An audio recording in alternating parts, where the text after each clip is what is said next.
నమస్తే, తేజ టీవీకి స్వాగతం.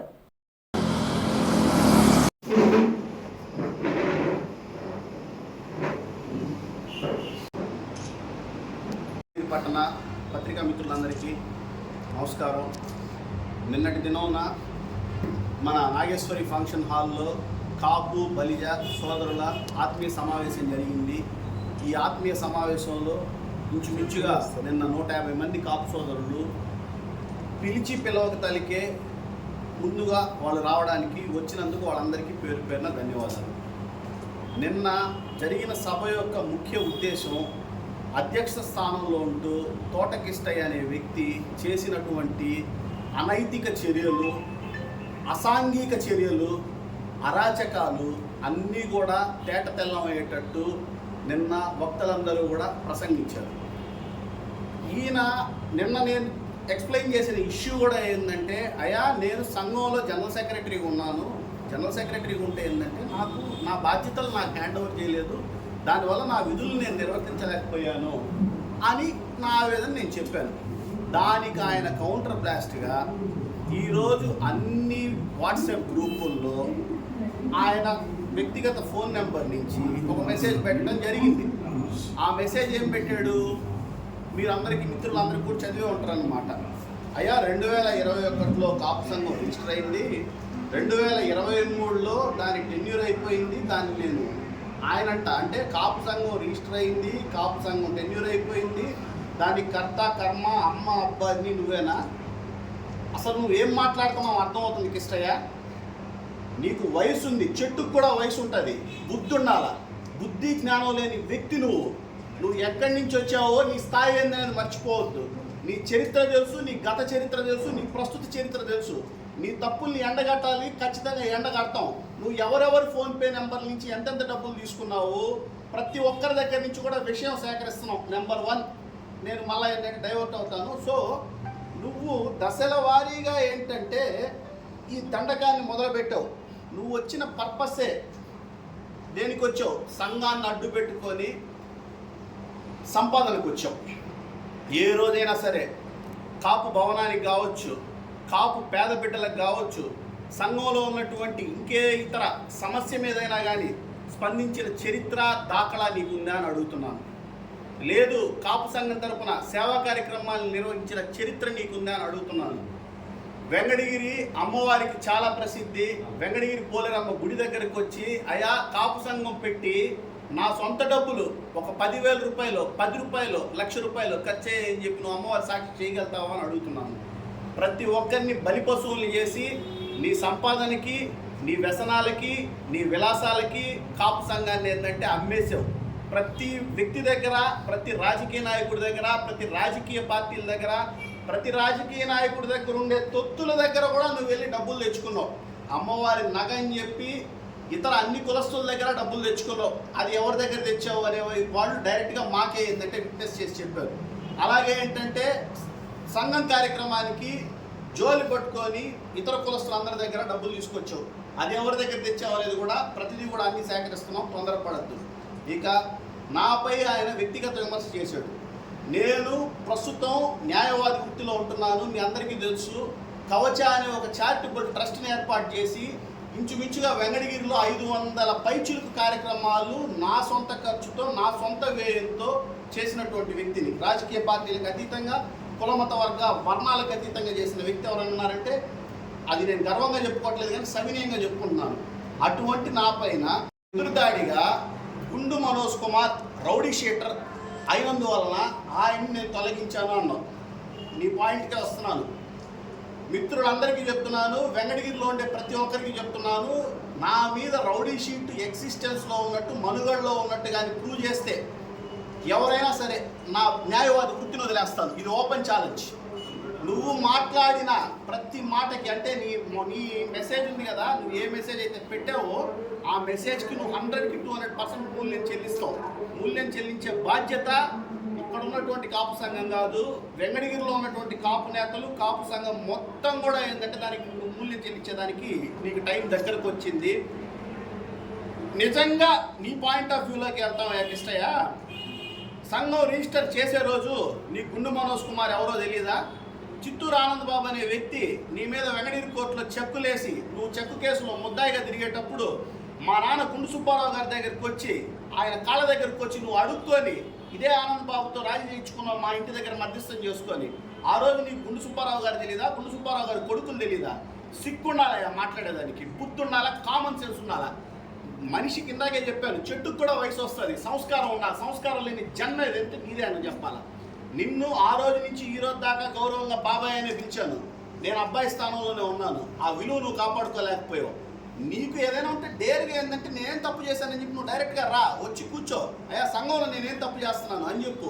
నువ్వు సంఘం స్థాపించానని చెప్పిన రోజు నుంచి నీ వ్యక్తిగత లాభాలకి, నీ వ్యక్తిగత స్వలాభాలకి, నీ పర్సనల్ ఇంటిగ్రిటీకి తప్ప సంఘానికి ఉపయోగపడే పనులు నువ్వేం చేసావు 1, 2, 3, 4 ఒకటి చెప్పు, వింటావు. నెంబర్ 1, ఈరోజు గౌరవ ముఖ్యమంత్రి వర్యులు మన జగన్మోహన్ రెడ్డి గారు ఈడీ కేసుల్లో ఇంచుమించు 30 కేసులు పైన ముద్దాయిగా ఉన్నారు. ఆయన రాష్ట్రానికి ముఖ్యమంత్రిగా ఉన్నారు. మొన్న చంద్రబాబు నాయుడు గారు మాజీ ముఖ్యమంత్రి 14 సంవత్సరాలు ముఖ్యమంత్రిగా ఉన్నారు. ఆయన మొన్న జైలుకి వెళ్ళి వచ్చాడు కేసులో. అది నిజం అబద్ధం తీసి వాస్తవాలు పక్కన పెడతాం.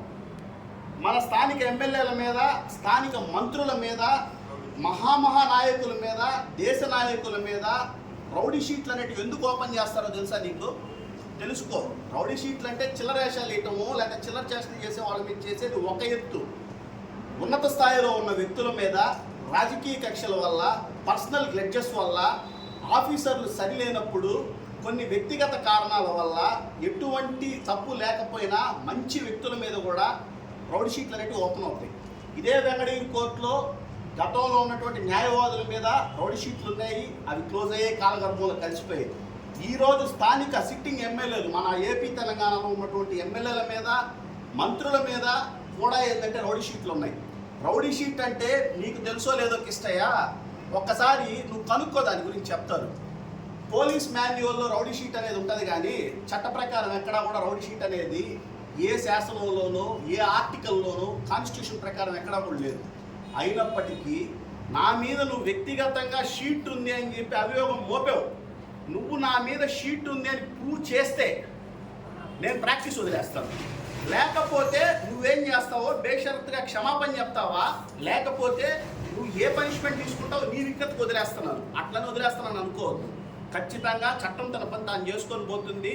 నువ్వు ఈరోజు చేసిన వాట్సాప్ మెసేజ్కి నువ్వు 100% మూల్యం చెల్లించాల్సిందే. కాపు సంఘం, కాపు నేతలు నిన్ను వదిలిపెట్టరు. కాపు సంఘం నువ్వేమనుకుంటున్నావు అంటే కాపులా కాసే సంఘం అనుకుంటున్నావు. అది నువ్వు, మేమైతే కాదు. బా అంటే బలమైన వాడు, లీ అంటే లీడర్షిప్ క్వాలిటీస్ ఉండేవాడు, జా అంటే జాతి నచ్చిన రాజశీయుడు, రారాజు. అది బలిజ అంటే. నీలాంటి వ్యక్తుల వల్ల, నీలాంటి అనైతిక వ్యక్తుల వల్ల సంఘం విలువ పోవటం కాదు, ఈ సంఘంలో మనం ఎందుకున్నామా అని అసహ్యం వేస్తుంది. ఎంతోమంది ఉన్నతమైన వ్యక్తులు, శ్రీకృష్ణదేవరాయలు గారు కావచ్చు, అలాగే ఎంతోమంది కాపు నేతలు, మనం ముద్రగడ పద్మనాభం గారు కావచ్చు, పవన్ కళ్యాణ్ గారు కావచ్చు, వంగవీటి మోహన్ రంగ గారు కావచ్చు, ఉన్నతోన్నతమైన వ్యక్తులు కాపు సంఘంలో పుట్టారు. ఈ కాపు చరిత్ర నీకు తెలుసా? కనీసం కాపు చరిత్ర ఎక్కడి నుంచి వచ్చింది తెలుసా? ఈ రోటికి కూడా మిత్రులారా అందరికీ చెప్తున్నాను ఒకటే మాట. ఇంగ్లాండ్లో ఉన్నటువంటి మ్యూజియంలో కాపు చరిత్ర అనే ఒక డిక్షనరీయే ఉంది. అంత గొప్ప చరిత్రని నువ్వు ఈరోజు ఏంటంటే నువ్వు ఒక సర్కస్లో బఫూన్ లాగా జోలి పట్టుకొని 5,000 10,000కి కాపు సంఘాన్ని నమ్మిన దౌర్భాగ్యుడు నువ్వు. నీతో పాటుగా నీ పాపంలో మూట కట్టుకునే ఒకరిద్దరు నీ అవసరాలకి, నీ అడుగులకి మడుగులెత్తే వ్యక్తుల కోసం దిగజారుడు తనానికి కాపు సంఘాన్ని నమ్మేశావు. Point number 1, ZP girls high school, ZP boys high school దగ్గర దారి వ్యవహారంలో కాపు సంఘానికి నీకు అంటే కాపు సంఘానికి ఆ దారికి ఎటువంటి సంబంధం లేదు మిత్రులారా. ఇతను దాంట్లో కొంతమందితో టైఅప్ అయ్యి ఇతను వ్యక్తిగత స్వలాభాల కోసం ఇతను ప్యాకేజ్ చేసుకున్నారని పబ్లిక్ ఓపెన్ సీక్రెట్ చెప్పారు మీకు. అంటే ఇతనున్న పెట్లూరు గ్రామస్తుల ద్వారా ఇది అందరికీ తెలిసిన విషయమే. పాయింట్ నెంబర్ 2, ఇక్కడ ఉన్నటువంటి మొన్న రీసెంట్గా జరిగిన జ్యోతి మహల్ దగ్గర జరిగిన సైట్ విషయంలో 150, 1 ఎకరా 50 సెంట్లు, 1 ఎకరా 48 సెంట్లు సైట్ విషయంలో 48 సెంట్లు, 1 ఎకరా 48 సెంట్లు సైట్ విషయంలో నువ్వు తోటకిస్తాయిగా మీరు ఫైట్ చేసుకోండి. మీకు ఆ రైట్ ఉంది. మీకే కాదు, వెంకటగిరిలో పుట్టిన ప్రతి పౌరుడికి రైట్ ఉంది. ఎవరైనా ఫైట్ చేసుకోవచ్చు. కానీ నువ్వు మీడియా ముఖంగా, పేపర్ ముఖంగా శ్రీకృష్ణదేవరాయ కాపు బలిజ సంఘం అధ్యక్షుడు హోదాలో నువ్వు మాట్లాడావు. కాపు సంఘానికి ఒక ప్రైవేట్ సైట్కి సామాజిక వర్గానికి సంబంధించినటువంటి ఏం పేరు మా ఆదిశేషయ్య అనే తహసీల్దారు వెంగడీరికి వస్తే ఆయన్ని నువ్వు బ్లాక్మెయిల్ చేసి బెదిరించి ఆయన్ని ప్రలోభాలు నువ్వు పెట్టే ప్రలోభాలకు ఆయన లోన్ అవ్వలేదని చెప్పి ఆయనకి బైపాస్ జరిగి చివరికి ఏంటంటే ఆయన సస్పెండ్ అయ్యి నువ్వు ఇదే కాపులకు చేసిన మంచి, ఒక కాపు ఆఫీసర్కి చేసిన మంచిదా నువ్వు? తరువాత కాపు భవనం అనే పేరుతో నువ్వు ఎక్కడెక్కడి నుంచి డబ్బులు తెచ్చావో, కాపు వెల్ఫేర్ అనే పేరుతో నువ్వు ఎక్కడెక్కడి నుంచి డబ్బులు తెచ్చావో, నువ్వు ఎక్కడెక్కడి నుంచి ఫోన్పే ట్రాన్సాక్షన్స్ చేసుకున్నావో అన్నీ కూడా కాదు, నీ వెనకల కనపడకుండా ఉన్నటువంటి కొంతమంది శక్తులు వాళ్ళకు కూడా చెప్తున్నాం, ఓపెన్ ఆఫర్, మీరు కూడా ఏంటంటే డైరెక్ట్గా రావాలనుకుంటారండి. ఆయన్ని వెన్నెనకలుండి సమర్థించి ఈ స్క్రిప్ట్ రాసిన వ్యక్తి ఉన్నారు కదా, ఆ స్క్రిప్ట్ రాసిన వ్యక్తికి కూడా చెప్తున్నాను, ఎవరైతే నీకు ఇచ్చాడు కదా స్క్రిప్ట్, నీ జీవితంలో నువ్వు మాట్లాడలేవు, నువ్వు స్క్రిప్ట్ రాయలేవు, నీకు పెయిడ్ ఆర్టిస్టులు ఉన్నారు కదా, నువ్వు నీ పెయిడ్ ఆర్టిస్టులు, నీ చెంచాగాళ్ళు అందరికీ కూడా ఏంటంటే తగిన గుణపాఠం చెప్పే రోజు అతి దగ్గరలోనే ఉంది, అతి సమీపంలోనే ఉంది. ప్రతి ఒక్కరికి ఏంటంటే ఆన్సర్ టు ఆన్సర్ బాకీ లేకుండా ఇచ్చే బాధ్యత తీసుకుంటాం. నువ్వు అనుకున్నట్టు ఇక్కడ ఎవ్వరు ఏంటంటే నీలాగా చెంచా పనులు చేయలేదు. ఒక్కటి బ్రదర్, 100 మంది నిన్ను వద్దు అని చెప్పినప్పుడు నువ్వు ఉందాయన వ్యక్తివైతే, గౌరవమైన వ్యక్తివైతే నువ్వు గౌరవంగా పక్కకి తొలగాలి. సూరు పట్టుకొని వేలాడుతూ వద్దురా బాబు అంటా ఉంటే ఆల్ ఇండియా ప్రెసిడెంట్ అని పెట్టుకుంటావు. ఆల్ ఇండియా ప్రెసిడెంట్ ఎవడో మాకు తెలియదు, ఆల్ ఇండియా కాప్స్ రాక్స్ అంటావు. ఇప్పుడు కొత్తగా ఇంకొకటి అంటే తొండ ఊసరి విల్లయ్యే ప్రక్రియ అన్నమాట. ఇప్పుడు కొత్తగా ఏంటంటే నిన్న అసిటేషన్ జరిగి నీ మీద ఏంటంటే భరించలేనటువంటి అసమ్మతి సెగలు వచ్చాక నువ్వు తెలివిగా ఈరోజు ఏం చెప్పావు, 21లో కాపు సంఘం రిజిస్టర్ అయిందయ్యా, 23లో దాన్ని రెన్యువల్ చేయలేదు, అక్కడ రద్దు అయిపోయింది అన్నావు. రద్దు చేయడానికి కాపు సంఘానికో లేకపోతే కాపులకి నువ్వేమైనా అమ్మ అప్ప, నువ్వెవడయ్యా రద్దు చేసేదానికి, నువ్వెవడయ్యా రెన్యువల్ చేయకుండా ఉండేదానికి? జనరల్ సెక్రటరీ హోదాలో నువ్వు నాకు నోటీస్ ఇచ్చావా? ట్రెజరర్ హోదాలో ట్రెజరర్కి నోటీస్ ఇచ్చావా? ఎగ్జిక్యూటివ్ బాడీ మెంబర్స్ ఉన్నారు ఇక్కడ, మెంబర్స్కి నోటీస్ ఇచ్చావా? లీగల్ డిపార్ట్మెంట్ ఉంది, లీగల్ డిపార్ట్మెంట్కి తెలియపరిచావా? అంటే నీ ఇష్టానికి నీ ఇష్టానుసారంగా చేసేదానికి నీ ఇల్లు అనుకున్నావా, నీ కర్రపెత్తనం అనుకున్నావా? నీ ఇష్టమా? ఏమనుకుంటున్నావు? అంటే మాట్లాడితే ఏంటంటే ఎదురుదాడి చేసేదానికి, పరువు డిగ్రేడ్ చేసి నోరు ముంచేదానికి మెసేజ్లు పెడతావా? నువ్వు రౌడీ షీట్ అంటేనో ఇక్కడ ఎవరు రౌడీలు చేయట్లేదు, స్వచ్ఛందంగా సేవ చేస్తున్నావు. ఈరోజు కాదు, మా పూర్వీకుల దగ్గర నుంచి సేవ చేస్తున్నావు. సేవే లక్ష్యం. సమాజం మీద అత్యంత బాధ్యతతో ముందుకెళ్తున్నావు. కాపు సామాజిక ఈరోజు కూడా చెప్తున్నాను బ్రదర్, మిత్రులారా, మీ అందరి ద్వారా చెప్తున్నాను, నేను కాపు సమాజాన్ని అడ్డం పెట్టుకొని కానీ, నేను కాపునని చెప్పుకొని కానీ నాట్ ఈవెన్ ఆవగింజల అర్ధభాగం నేను బెనిఫిట్ అవ్వలేదయా. ఇంకా ఏంటంటే నేను బెనిఫిట్ అవ్వకపోగా నా విలువైన సమయాన్ని, నా విలువైన ధనాన్ని, నా విలువైనటువంటి ఏంటంటే కెరియర్ని నేను సంఘానికి ఉపయోగపడుతున్నా. ఈరోజు కూడా చెప్తాను మిత్రులారా, కాపు సంఘానికి నా అవసరం ఉంది అనుకుంటే ఉంటాను. అది కూడా నన్ను వాళ్ళు రిక్వెస్ట్ చేస్తే, లేకపోతే మౌనంగా దూరమై నా పనులు నేను చేసుకుంటాను. గుండు మనోజ్ కుమార్ అనే వ్యక్తి ఒక కులానికో, ఒక మతానికో, ఒక వర్గానికో, ఒక వర్ణానికో పరిమితమైన వ్యక్తి కాదు, ఒక సామూహిక శక్తి. నేను ప్రతి కులంలో నేను ఉంటాను, ప్రతి మతంలో నేను ఉంటాను, ప్రతి వర్గంలో, ప్రతి వర్ణంలో నేను ఉంటాను. నా కులాన్ని గౌరవిస్తాను, పక్క కులాన్ని ప్రేమిస్తాను, నా కులాన్ని మంచిగా చూసుకుంటాను. అలాగే ఏంటంటే నా కులంతో పాటు అన్ని కులాల్లో కూడా ఏంటంటే మమేకమయ్యే మనస్తత్వం కలిగిన వ్యక్తిని నేను. నీలాగా చిల్లర చేష్టలు చేయటము, చీప్ వ్యవహారాలు చేయటము ఇక్కడ నువ్వు తప్ప మిగతా ఎవరు కూడా చేయలేదు. తర్వాత 23లో నువ్వు ఏ రోజైతే ఇక్కడ ఉన్నటువంటి మెంబర్స్ కానీ పోనీ అసలు ఆ కాపు ట్రస్ట్లో ఎవరున్నారనేది కనీసం నువ్వు చెప్పగలుగుతావా? అయ్యా ఈ కాపు ట్రస్ట్కి అమ్మ నేను, అబ్బాయి ఏనా, పిల్లల ఇల్లు ఎవరైనా చెప్పగలుగుతావా? సెక్రటరీ ఎవరు? నీ ఇష్టం వచ్చినట్టుగా నువ్వు మార్చుకొని ల్యాప్స్ అయిపోయింది అన్నావు. ల్యాప్స్ అయిపోయిందని ఆధారాలు తీసుకొచ్చి సభాముఖంగా పత్రికాపూర్వకంగా ముందుకు పెట్టాలి, నెంబర్ 1. తర్వాత నువ్వేదో ట్రస్ట్ అంటున్నావు కదా, ఆ ట్రస్ట్లో ఎవరెవరికి ఏమేమి బాధ్యత ఉన్నాయి చెప్పు. ఎందుకు అడుగుతున్నావు అంటే ఇది నీ ఇంటి కార్యక్రమం కాదు, సంఘానికి సంబంధించిన కార్యక్రమం. సంఘానికి సంబంధించిన కార్యక్రమంలో ప్రతి ఒక్కరూ భాగస్వామే. ఏ కాపు సోదరుడైనా నిన్ను ప్రశ్నించవచ్చు, ఎవరు అడిగినా సమాధానం చెప్పాల్సిన బాధ్యత నీకుంది. నువ్వు అధ్యక్ష స్థానంలో ఉన్నావు కాబట్టి వీటన్నిటి మీద కూడా ఏంటంటే సమగ్ర విచారణ జరగాలి. దీని మీద చట్టరీత్యా ఏంటంటే తగు చర్యలు తీసుకోవడం జరుగుతుంది. నువ్వే కాదు, నీకు స్క్రిప్ట్ రాసిన వ్యక్తులు ఉన్నారు కదా, నీ స్క్రిప్ట్ నిర్మాతలు ఎవరనే దాన్ని కూడా ఆరాధిస్తాము, దాని మీద కూడా తగు చర్యలు తీసుకుంటాము. ఈరోజు నువ్వు ఇచ్చిన నీ వాట్సాప్ మెసేజ్ అనేది చాలా అమూల్యమైన మెసేజ్. ఎందుకంటే నువ్వు మళ్ళా కూడా దొంగం అనే దానికి పునరుత్కటించినట్టు అయింది. బాలు ఎవరో తెలియదు అన్నావు, బాలు ఎవరో తెలియకుండా ఒకసారి అది ఓపెన్ చేసి వినిపించండి చెప్పేస్తాను.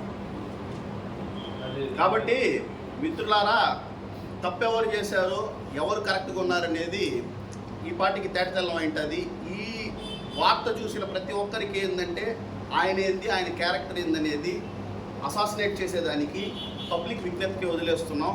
ముఖ్యంగా కాపు సోదరులకు మనమేమనగా, ఈయన ఏందో ఆల్ ఇండియా కాప్స్ రాక్స్ అంటాడు, అది ఏందో ఆల్ ఇండియా మాకైతే తెలియదు. All India president Narendra Modi గారు తెలుసు కానీ, నరేంద్ర మోడీ అంటున్నా, ఆల్ ఇండియా ప్రెసిడెంట్ తెలుసు కానీ ఈయన ఏదో ఆల్ ఇండియా అంటాడు, ఆల్ ఆంధ్ర అంటాడు. దయచేసి ఏంటంటే కాపు సోదరులకి నేను చెప్పే విజ్ఞప్తి ఒకటే అండి, ఆయనకి ఎవ్వరు కూడా ఏంటంటే డబ్బులు ఇవ్వద్దు. ఇచ్చిన వాళ్ళు ఎవరైనా ఉంటే, ఒకే భారీ మొత్తాల్లో ఇచ్చిన వాళ్ళు ఎవరైనా ఉంటే దానికి కాపు సంఘానికి ఎటువంటి సంబంధం లేదు. అది ఆయన వ్యక్తిగత స్వార్థాల కోసం వాడుకునే డబ్బులే కానీ సంఘ అభివృద్ధి కోసం ఆయన రూపాయి డబ్బులు కూడా ఖర్చు పెట్టలేదు. ఇది ఎక్కడైనా ప్రూవ్ చేసుకోవచ్చు, ఇచ్చిన వాళ్ళు వచ్చి వెరిఫై చేసుకోవచ్చు. ఇక ముఖ్యంగా చెప్పాలంటే వెంకటగిరి అమ్మవారికి ఎంత ప్రసిద్ధో, వెంకటగిరిలో పుట్టిన పౌరులు స్త్రీల పట్ల అంతే అంకిత భావంతో ఉంటారు. ఎత్ర నార్యాస్తు పూజ్యతే తత్ర దేవతాహ, ఎక్కడైతే స్త్రీ గౌరవించబడుతుందో అక్కడ దేవతలు తిరుగుతారని చెప్పి మన పితృదేవతలు చెప్తారు. కాబట్టి మనం రీసెంట్గా ఈ మహానుభావుడు అంటే ఈ తోటకిస్తే అనే మహానుభావుడు చర్య చూసాం. అనవసరంగా అకారణంగా ఏంటంటే స్త్రీలని అసభ్యకర పదజాలంతో వల్గర్గా మాట్లాడి కాపు సంఘాన్ని, కాపు సంఘం హోదాన్ని దిగజార్చే విధంగా ఆయన అనైతిక ప్రవర్తనకి కాపులు ఎవరు బాధ్యులు కాదు. దానికి స్త్రీలే అతనికి ఇంటికి వెళ్ళి దేవశుద్ధి చేయడం జరిగింది, అయినా అతనికి సిగ్గులేదు. రీసెంట్గా ఏంటంటే a pen is greater than a sword, కత్తి కంటే కూడా పెన్ను చాలా గొప్పది. ఆ కలం మీ దగ్గర ఉంది, కలం చాలా బలమైనది. అటువంటి విలేకరుల మీద అతను అనుచిత వ్యాఖ్యలు చేస్తూ విలేకరుల మీద తప్పుడు కేసులు పెట్టి విలేకరులను సైతం బెదిరించాలనుకున్నటువంటి ప్రబుద్ధుడు ఈ తోటకిష్టయ్య. అలాగే ఏంటంటే ఆడవాళ్లతో అనుచితంగా ప్రవర్తించిన వ్యక్తి ఈ తోటకిష్టయ్య. సంఘాన్ని పూర్తిగా దిగజార్చి, నిజంగా చెప్తున్నాను బ్రదర్, ఇది చాలా బాధపడి చెప్తున్నాను, ఆవేదనతో చెప్తున్నాను. పెద్దవాళ్ళు బేరం రామదాస్ గారు ఉండొచ్చు, అలాగే ఏంటంటే మావిళ్ళ పద్మనాభయ్య గారు ఉండొచ్చు, చీడ శంకర్దాస్ ఉన్నారు. ఎప్పుడు కూడా ఇటువంటి చెడపురుగు కమలాకర్ సాయి గారు ఉన్నారు. ఎవరు ఉన్నప్పుడు కూడా ఏంటంటే సంఘం ఇంత దిగజారింది లేదు. ఇటువంటి ఓపెన్ సీక్రెట్, ఇటువంటి లుచ్చా పనులకి దిగజారిన వ్యక్తి ఎవరు కూడా లేరు కదా. కాబట్టి ఇటువంటి వ్యక్తుల్ని పూర్తిగా ఏంటంటే మేమైతే బహిష్కరిస్తున్నాం. కాపు సంఘం అయితే, ఇప్పుడున్నటువంటి కాపు సంఘం అయితే బహిష్కరిస్తుంది. ఆయన ఎవరైనా ఏంటంటే నెత్తిన పెట్టుకోవాలనుకుంటే పెట్టుకోండి. ఇంకా కూడా ఏంటంటే ఆయనకి ఏదైనా గుడి కట్టి పూజించాలనుకుంటే పూజించుకోండి. ఇంకా ఆయనకి ఏదైనా డబ్బులు ఇచ్చి ఆయనకి పాలాభిషేకాలు చేసుకోవాలనుకుంటే చేసుకోండి.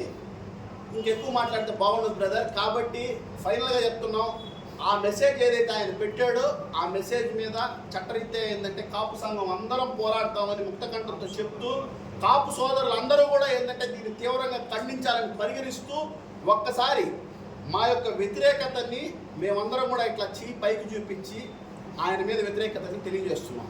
కల మీది, కృషి మాది. స్థలమైన, ఇల్లైనా ఖచ్చితమైన నమ్మకం మేఘనా కన్స్ట్రక్షన్ అండ్ బిల్డర్స్. మార్కెట్ లో అతి తక్కువ ధరలకే నిర్ణీత సమయంలో 100% వాస్తుతో ఇంజనీర్ల పర్యవేక్షణలో అనుభవజ్ఞులైన తాపీ మేస్త్రీలచే నెంబర్ 1 క్వాలిటీ హౌస్ మెటీరియల్స్ తో మీరు కోరుకునే విధంగా ఇంటి నిర్మాణములు చేపట్టబడును. అన్ని ప్రాంతాల్లో ఇల్లు స్థలాలు అమ్మబడును మరియు కొనబడును. ఇల్లు కట్టుకోదలిచిన వారికి ఇంజనీరింగ్ ప్లాన్ మీరు కోరిన విధంగా ఉచితంగా చేసి ఇవ్వబడును. Proprietor Jampala Prakash. Cell number 9493730777.